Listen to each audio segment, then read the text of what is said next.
जय शिव शंभो।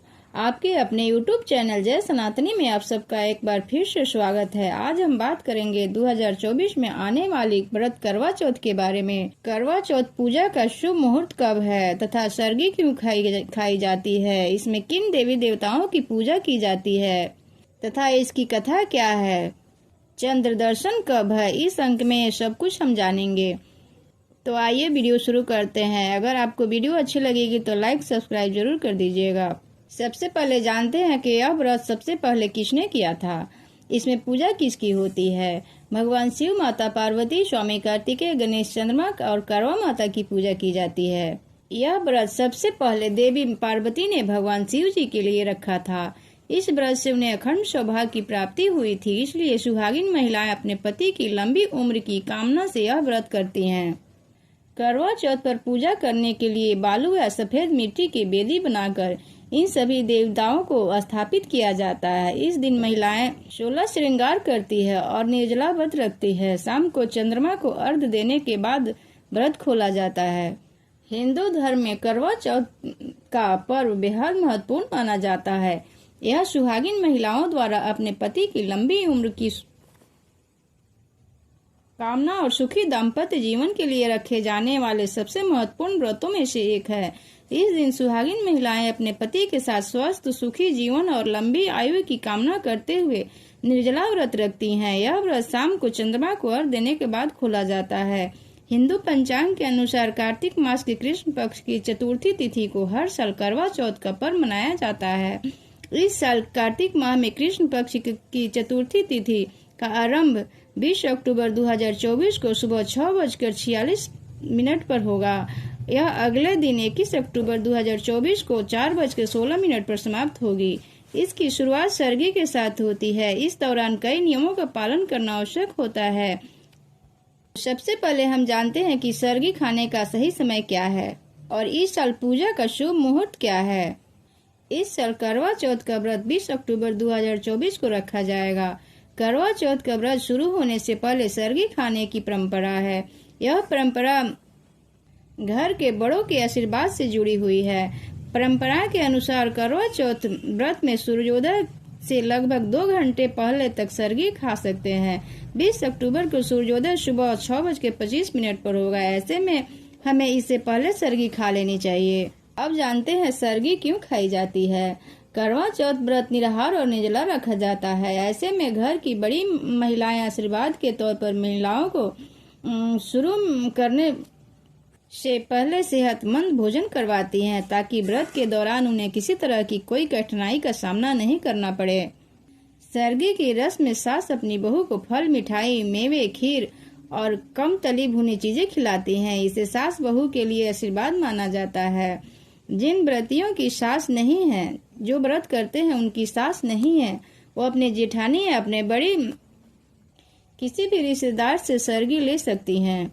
अब जानते हैं पूजा का शुभ मुहूर्त क्या है। करवा चौथ के दिन पूजा का शुभ मुहूर्त शाम 5:46 से लेकर 7:02 तक रहेगा। करवा चौथ के दिन चंद्रोदय का समय शाम 7:54 तक रहेगा। इसके बाद आप चंद्र दर्शन करके हम व्रत का पारण कर सकते हैं। अब आइए हम व्रत की कथा सुनते हैं। बहुत समय पहले की बात है। एक साहूकार के 7 बेटे और उसकी एक बहन थी। सभी 7 भाई बहन से बहुत प्यार करते थे, यहाँ तक कि वे पहले उसे खाना खिलाते थे, बाद में स्वयं खाते थे। एक बार उनकी बहन ससुराल से मायके आई हुई थी।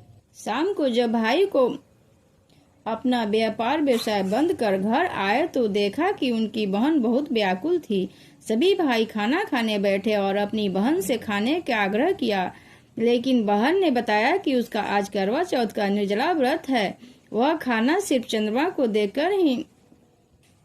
को अर्घ्य देकर ही खा सकती है। चूंकि चंद्रमा अभी तक निकला नहीं था, इसलिए वह भूखी प्यासी व्याकुल हो उठी।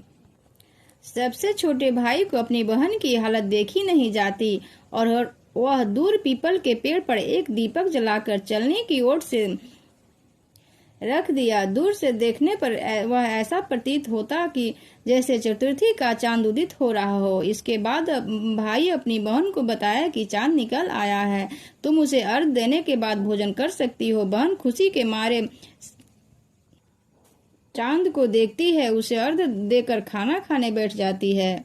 वह पहला टुकड़ा अपने मुंह में डालती है तो उसे छींक आ जाती है, दूसरा टुकड़ा डालती है तो उसमें बाल निकल आता है, और जैसे ही तीसरा टुकड़ा मुंह में डालने की कोशिश करती है तो उसके पति की मृत्यु का समाचार उसे मिला है। वह बौखला जाती है। उसकी भाभी उसे सच्चाई से अवगत कराती है कि उसके साथ ऐसा क्यों हुआ है। करवा चौथ का व्रत गलत तरीके से टूटने के कारण देवता उससे नाराज हो गए हैं और उन्होंने ऐसा किया है।